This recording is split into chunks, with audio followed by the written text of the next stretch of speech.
Alors que le Conseil fédéral et les cantons romans serraient la vis et adoptaient de nouvelles mesures Covid, alors que les indépendants, commerçants et tenanciers devaient travailler dans des conditions difficiles entre réduction d'horaires et limitations matérielles, un peu moins de 1 000 personnes ont jugé utile de se réunir en plein centre-ville de Lausanne pour dénoncer les prétendus abus de la police, sans distanciation sociale ni traçage.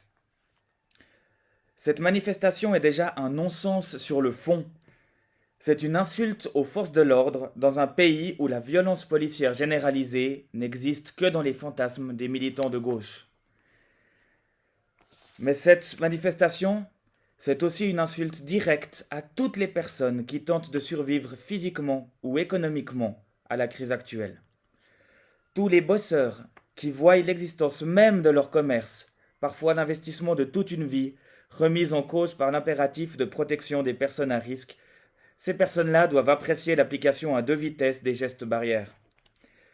Après la descente de milliers de fonctionnaires à Genève et les défilés pour le climat à Lausanne et ailleurs, il est légitime qu'un profond ras-le-bol atteigne les commerçants à qui l'on impose des mesures drastiques.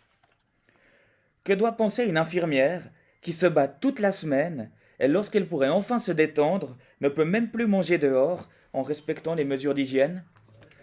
Que doit penser un restaurateur Soleroy ou Grison qui doit limiter sa clientèle à cause de l'explosion des contaminations dans des cantons qui tolèrent les attroupements et la désobéissance civile tout en exigeant du Conseil fédéral des restrictions nationales? En Suisse, la police ne tue pas. Les manifestations irresponsables, elles, peut-être.